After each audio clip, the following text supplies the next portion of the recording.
Welcome to the Tactical Dent Tech Podcast. You are now part of a small underground movement of dent technicians from all over the world. We are on a mission to change our industry with innovation, intelligence, and skill.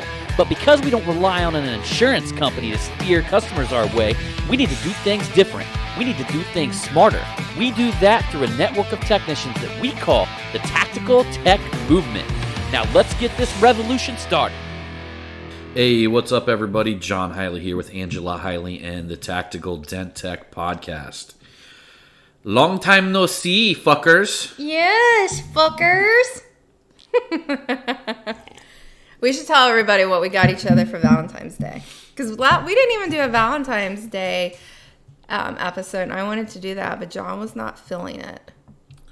He's like, no, I don't want to do a podcast. Sometimes I hunker down. I was like, me.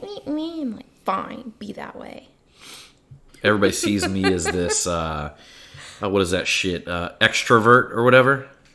I still think the whole word introvert and extrovert is just a fancy fucking word, like from what our parents used to say, like either like somebody's outgoing or they're shy. And I just think like they came up with a fancy word to make you kind of like sound cool. Like, I'm such an introvert. And I don't think that word sounds cool. No, but it like, or hip. Because, back when you were a kid, your parents would just say, they're shy. Yeah. Or then, somebody say, well, I'm an extrovert. And, when you were a kid, somebody just say, yeah, they're outgoing or they're a social butterfly. Yeah. And they just created some fancy words to make people feel smarter when they describe their inner emotions. Yeah. I would say, honestly, I would think that the majority of people are probably a mixture of both. I'm a little bit of both. There's sometimes I don't want to fuck with anybody. No. Like, there's some days I just don't feel like talking to anybody. I don't feel like, even you. You know what I mean? Oh, thanks. Hey, everybody knows. Put me on the back burner again, damn it. I swear. But I'm just saying, and then there's days that I feel like I can talk to anybody anywhere that I go. Yeah, I think that's just being human. Yeah. Maybe it's because I'm an introverted extrovert. I guess. I mean, I'm shy when I first meet. Like, if I don't know anybody, or if I don't know the person, I'm going to be more reserved and more shy. Yeah. So we were kind of talking about this before we hit the start button on the podcast, started recording. And I was trying to explain to the wifey here that some of you guys are probably old enough to remember the show The Wonder Years, where you had that kid, Kevin, and the entire show was kind of like the voice in his head. It was like his inner dialogue, like the things that he was thinking while, whatever was going on. Is that guy's name Fred Savage? Yeah, Fred Savage played the part in that. And so the majority of the show, you were just hearing his thoughts, and then, occasionally he would mumble out something. Yeah. And, but I was telling her, I'm like, that's kind of the way I am, all day long. I'm walking around, I've got inner dialogue going on in my head. I'm having, pretty much just like the Wonder Years. I've got all these, thoughts about certain situations, and I've got a lot of inner dialogue. And I'd recently read an article about how there were people who really didn't have inner dialogue playing.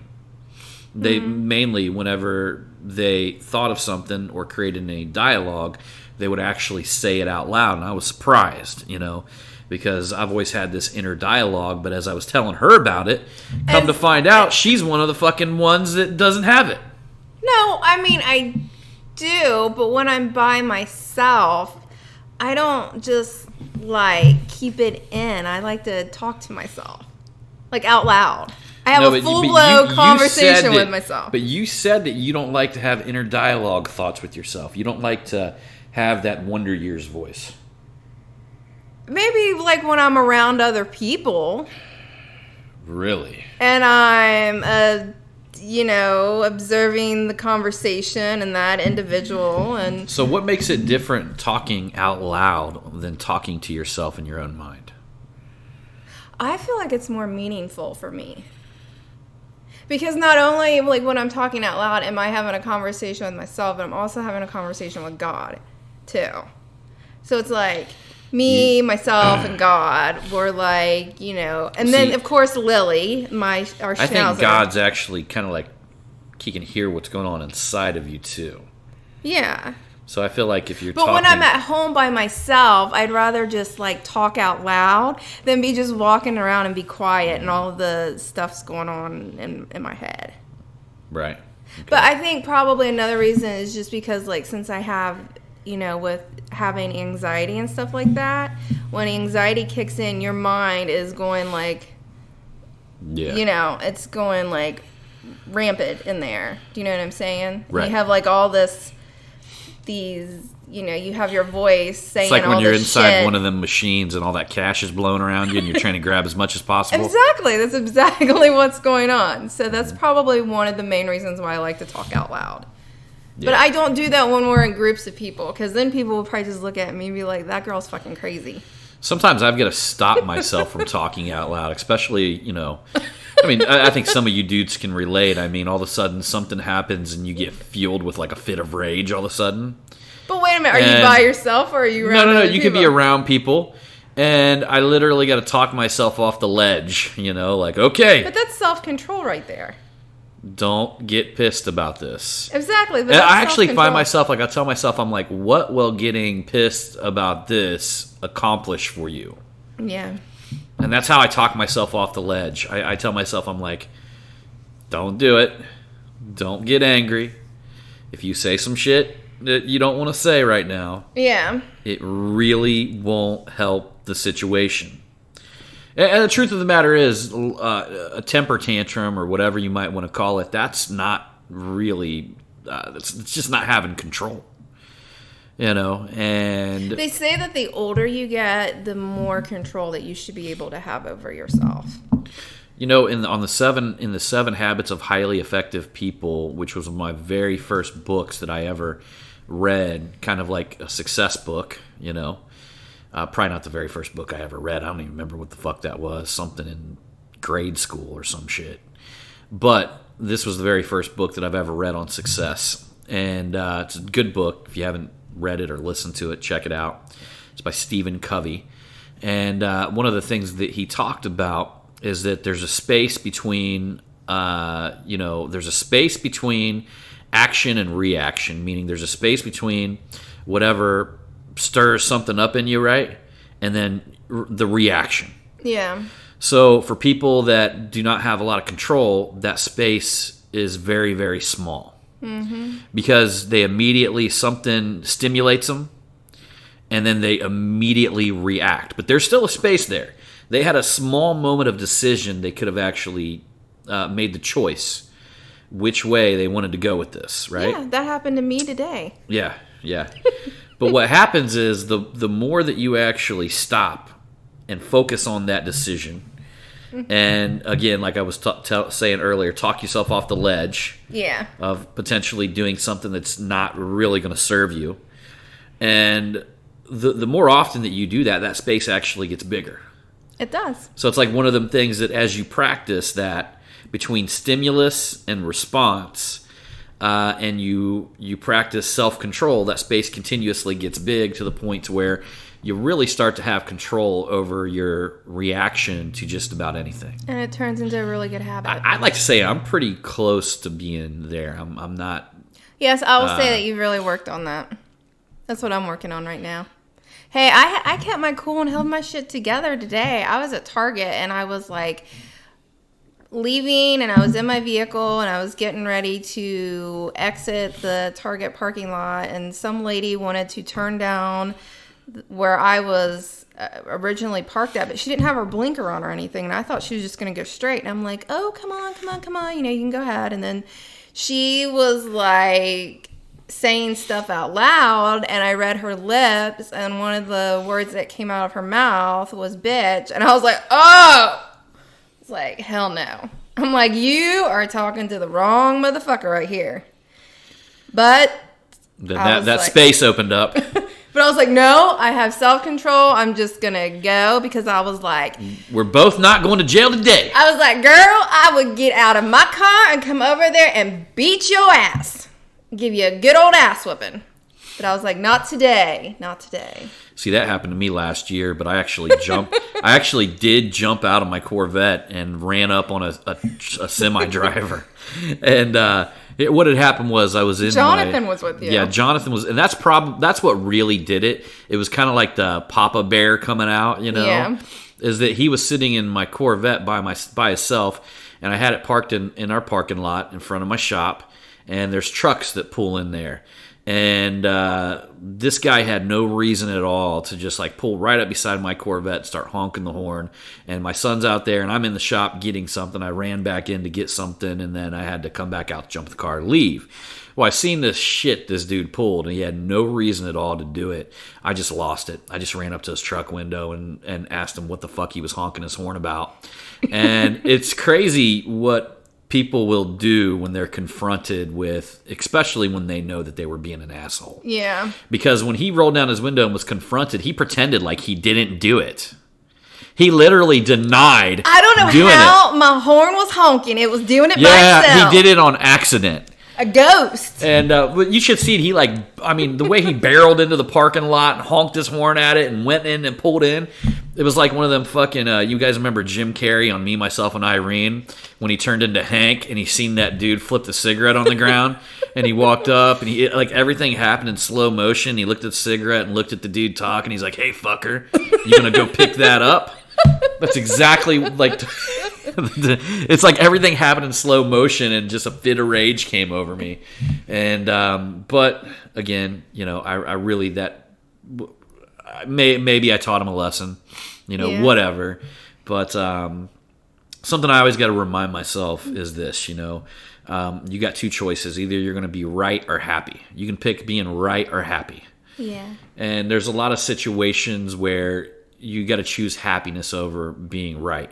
And that includes, you know, some asshole on the internet, which, you know, I'm going to guarantee you guys one thing. If there's some fucking loser out there going and putting like little shitty comments and snippets on people's fucking, you know, actually producers fucking post, they're losers. Period. There's no winner. There's nobody I know, like out of anybody that I know that's doing well, that's going out there and killing it, that's giving it their all. There's no fucking winners out there going out and putting little rude comments on people's Facebook posts. That's juvenile shit for fucking homos that eat dick, you know, period. So for something like that, you know what I mean, to step down to their level, or to step down to that level, it's like you got to ask yourself, would you rather be right? Would you rather go tell this person off, tell them how it is? Would you rather be right, or would you rather be happy and just realize it is what it is and they are who they are?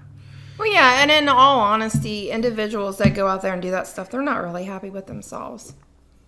There ain't nobody out there that's producing shit that's going around fucking talking little bullshit on people's Facebook posts. I mean, you know what I mean? You know how juvenile and pathetic of a person you've got to be to just look for shit out there that bothers you so you can go talk shit on somebody who's probably doing something you're jealous of. Yeah, that's what I was going to say. You know what I mean? They're out there, you know, probably getting out of their comfort zone and something spikes a little jealousy in somebody's heart and it actually fucking induces them to go out there and be a little bitch and talk on somebody's Facebook post. The people that are doing that are the fucking dumbest fucks on planet Earth. I know a lot of you guys, you know, there's probably a few of you listening right now that this might resonate with, but I doubt that there's a whole lot of you that this is resonating with. You know, we met a lot of the tactical listeners out there, man, and you know, you guys are a cool bunch. Mm-hmm. And you know, we appreciated everybody at the Mobile Tech Expo who came up and said something. We had a lot of people come up and say they loved our show, and you know, we appreciate that. Appreciate all of you guys. Absolutely. Yeah. So, but wait a minute, I need to read. Can I read the Valentine's Day card that you got me? But then I gotta tell you guys something. So when after she's done reading the Valentine's Day card, I gotta tell you about some asshole that sent me a message the other day, and he actually does listen to this podcast because he told me about it. And but I gotta explain to you guys. I really gotta lay this out there because it was on Instagram, and I get this fucking message. But I'll tell you guys about it here in a minute. So everybody knows what I got John for Valentine's Day, and that was his Big Daddy paddle. Yeah. Yeah, which everybody loved. But the card, okay, so on the outside it says, "Where do you want to eat? I'm fine wherever." Okay, how about that burger place? No, not there. What about the pizza place? No, someplace else. And then on the inside it says, "As long as I'm with you, I'm where I want to be. Love you, John Mack." But here's the funny part. This is the funny part of the card. John wrote me this little poem, and he told the lady that when he went to go buy flowers, it was an older lady, he told her this. I always try to make a nice little poem. And she died laughing, and it made her day. So, being with me makes you a troop. I love you even when you poop. And John actually got me, and I am not a big fan of wearing watches. I don't really like to wear stuff on my wrist, but John went out and bought me an Apple Watch, and I was like, oh, that is so awesome. And here in the back of my mind here, I thought I wasn't going to wear it, but now I'm like addicted to this thing. I put this thing on first thing when I wake up in the morning. I wish I could wear it at night, but man, this thing's badass. I didn't understand the whole hype until John got me one. So, in all honesty, I probably wouldn't even have gotten one until, instead you went out and got it for me. Mm-hmm. That's all you got to say about that? Oh, yeah. No. I was reading this guy's post, or this message that he sent me. See, there you go again. No. I knew you would love the iWatch. And she's totally addicted to it, and it's like a rose gold color. And then she bought a Burberry, like a fake Burberry strap. Yeah, I'm not going to pay retail price. That shit looks just the same. When it comes to an iWatch, just buy the shit off Amazon. Yeah, I buy the dupes. That's no big deal.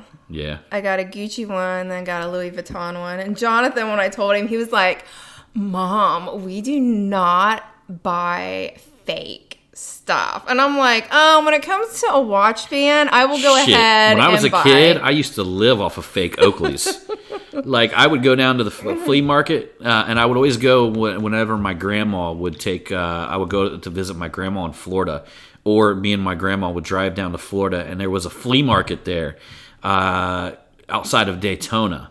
And the funny thing is, they actually got a dent guy. They had the same dent guy in this flea market that's there today, and this fucking dude's on Instagram, and he's still killing it at this flea market. It's crazy. His dent company was the Dent Ranger, and it was the Dent Ranger back then. Huh. And it was in this flea market in Daytona. He's actually, I follow him on Instagram. It's so funny. He's got like so many followers, but he's only following like 2 people. You can tell he just gets on Instagram and posts, and that's it. Yeah. Like some of the dents that he does. But I purposely like looked for this guy because I always remembered when I was a kid. I mean, I'm talking about, I'm 39 now, and I'm talking about when I was like 16 years old, this dude was doing PDR out of this flea market in Daytona. Wow. And he's been there that entire time. And I always wondered, I'm like, how in the fuck somebody, it seems like everybody who goes to a flea market to be like these bargain shoppers that just want everything for nothing. Yeah. But this dude makes it work. I mean, he has nice cars in there. He's got it almost looks like an airplane hangar. I don't know if any of you guys follow him on Instagram, but it looks like an airplane hangar that he works in. Mm-hmm. Nice, big shop. And dude's been doing it there forever. And I mean, like I said, this is before I was thinking about getting into PDR back then, because I had already worked with a detailer, previous to that.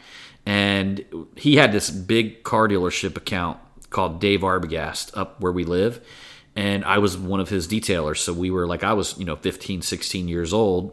And it was just a couple blocks down from my house. I'd walk down to his garage and detail cars after school on the weekend, stuff like that. And I still remember, like, he was getting paid $50 a car to detail cars, and when I was a kid, I was getting paid $25. So back then that was like $10 an hour. He was paying. I can't remember. He was paying me cash. He was paying me cash as well. But if you could imagine that business model, eventually it failed. that being said, going all the way full circle, he used to be real jealous of the dent removal guys that would come and service that account that he was working.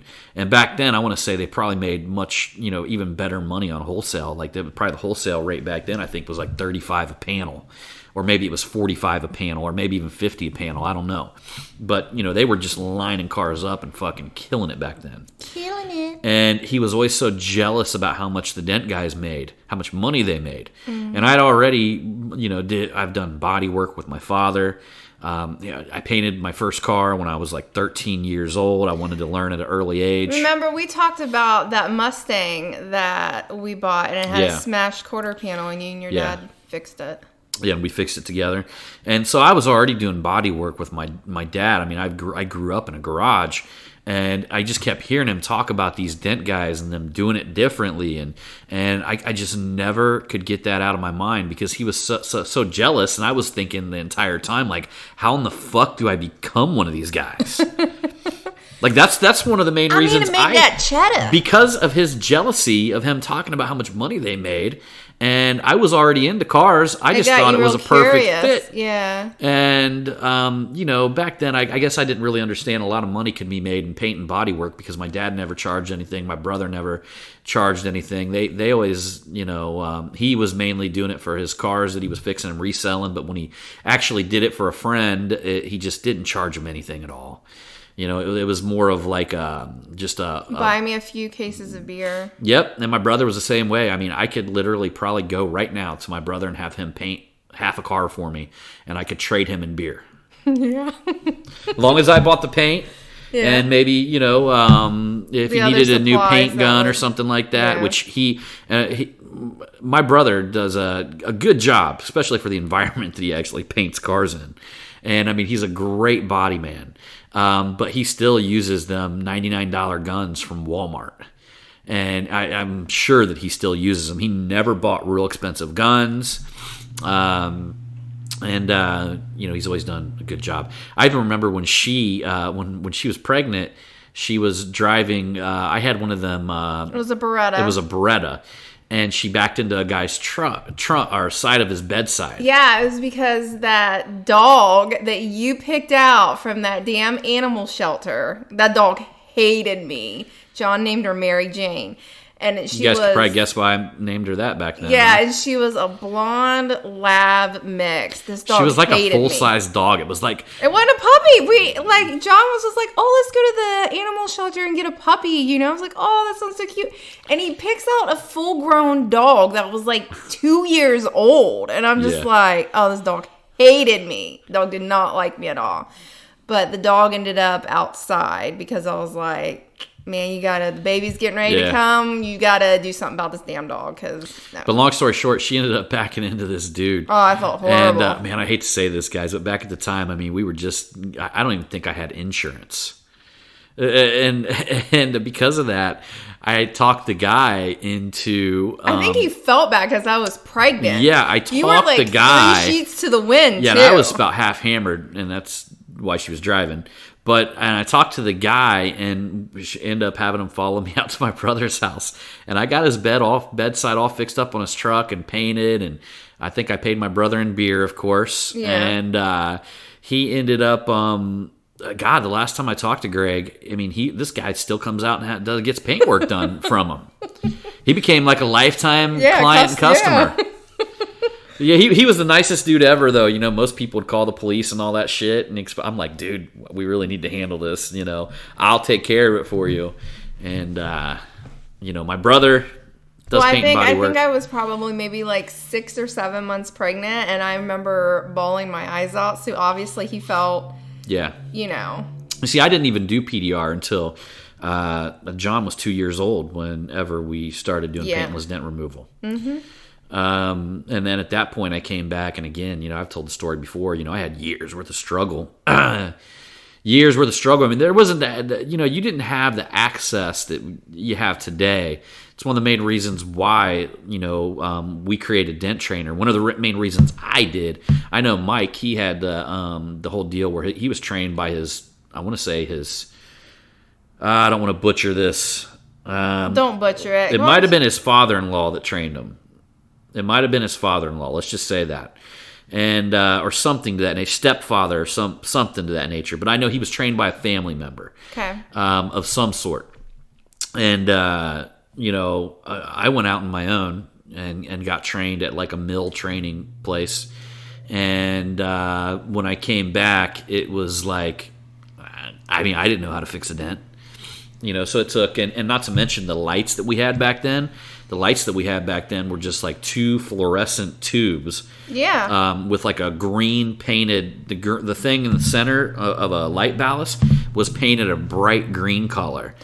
But literally no fog. But then you use that one stuff that you could buy at the store that people do. Eventually, I created a fog by buying some board. Yeah. Like it's like it's like a styrofoam on board. The inside. What you do is you cut one side of it and you crack it and you kind of wedge it as a V around one of your lights, and it'll create a fog, which that helped a lot.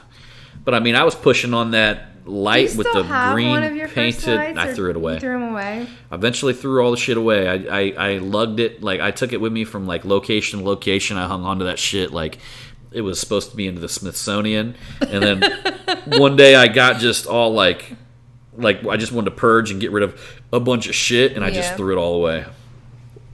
Yeah. I'm sure probably some of the people that you've trained probably seen that light. They were probably like, "Are you serious? Yeah. This is what you used?" Mm-hmm. Yep, boys, that's what we used. That's what we used back in them days. We didn't have no shoes to walk backwards in the snow 5 miles to school, too.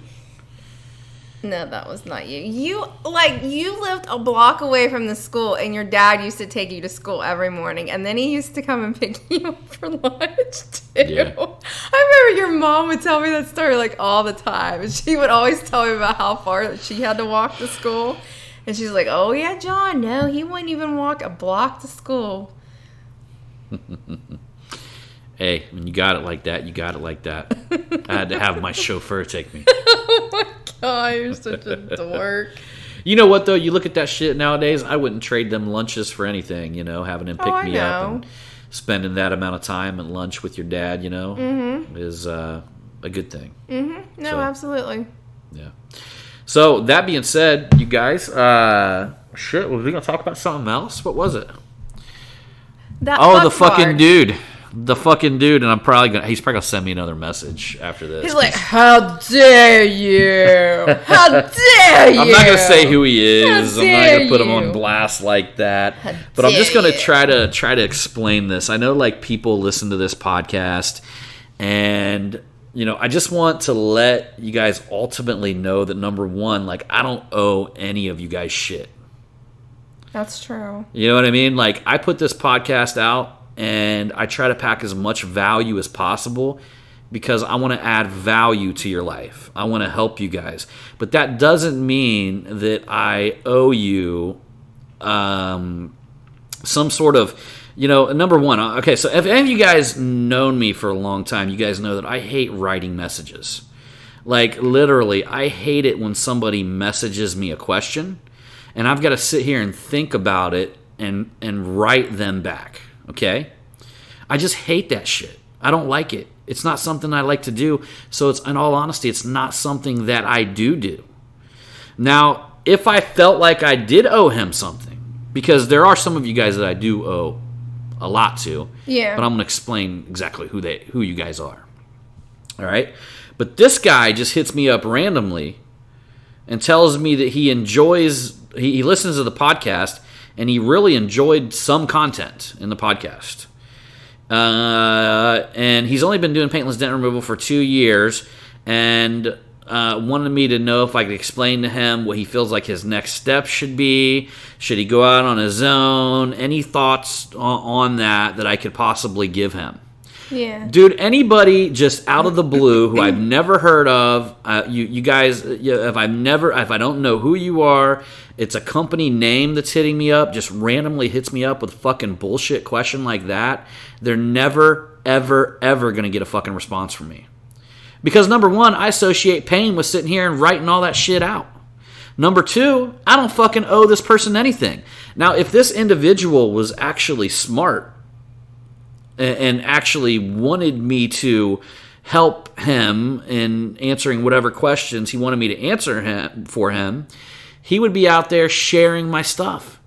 He would be out there, tagging me saying, hey, John Hiley, I bought your Gorilla Grip. Look at it, man. It's so awesome. Look how it works. He would be out there going, sharing my posts and saying, look, or sharing my podcast and then tagging me in it and all this kind of stuff. At that point, I would feel like I fucking owed him something. Yeah. And then when he sent me this question over, I would sit here and actually take the time to type it out. What a lot of people don't realize is that, some of this shit online, number one, you got to realize that I get a ton of messages all the time. And I cannot answer them all. The second thing is I'm really only going to pay attention to people that are out there sharing my stuff and, being part of the team. If they're inside of the Tactical Dent Tech group, sharing stuff, talking about things, engaging, if they're, sharing our podcast, if they're, supportive, things like that, then they're going to be on my radar to the point where I will talk to them. I'll even get to the points where, I've got on the phone with folks and talked and helped them with their business. And I mean, I do business coaching. I charge people for that. People pay for my business coaching. But I will actually take the time if somebody goes out of their way to help and share and all this kind of stuff to actually help them. Yeah. But the whole thing about sending me this message and then right after that, put it this way, guys, I didn't even see the message.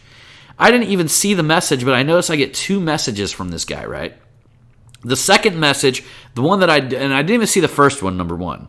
So the second message comes to me less than 24 hours after that, and it says, I take it you're not as real as you're made out. Laugh out loud. Thanks for your help. Dude, if you're listening to this podcast, go fuck off. Seriously, turn the shit off. Don't listen to my shit. Go the fuck away. Because that right there just shows me what kind of person you are. You little fucking temper tantrum bitch. You know what I mean? You didn't get your way. Number one, I didn't even fucking look at your stupid fucking message. And even if I did look at the stupid fucking message, I wouldn't have answered you anyway. Just because of the way you approached it. You don't have the right to other people's fucking time. And I'm going to tell you guys this straight up, that my time is more valuable than money. So if you take time from me, you're taking more than money out of my pocket. But if you're out there fucking sharing my shit, you're out there doing stuff like I do for many people. You want to know the reason why I can pick up the phone, call the fucking any tool company, and they'll just drop what they're doing and answer my phone call? Because I fucking share their shit. Mm-hmm. Because I add value to their fucking life first. You dumb fuck send me a message like this thinking that I owe you something, and then before I even look at it, you send me a fucking message calling me fake? Do you really think in all honesty, if I would have actually taken the time to answer this dickhead, I obviously would have regretted it, because look, the guy could obviously see on Instagram, I didn't even see his stupid message, let alone answer it. Dude, you go fuck yourself. And anybody else who approaches me like that can go fuck themselves too. And you guys can absolutely turn this fucking podcast and not come back and listen to it ever the fuck again. And when I drop some knowledge bombs for your competitors to fucking beat your ass to the fucking dirt, guess what? You won't know about it, and they will. So go fuck yourself with that, homeboy. And you're lucky I didn't tell everybody what your fucking name was. Oh, my. My. So there it is. Let's just say when stimulus hit response, let's just say my choice to make the decision to call this bitch boy out got really, really tiny. Yes. You guys have been wanting to rant for a while. You guys have been wanting a rant for a while. Well, that was a good one. That was a really, really good one. So the moral of the story is, John, if you want people's cooperation, be cool to them first. Yeah. You know what I mean?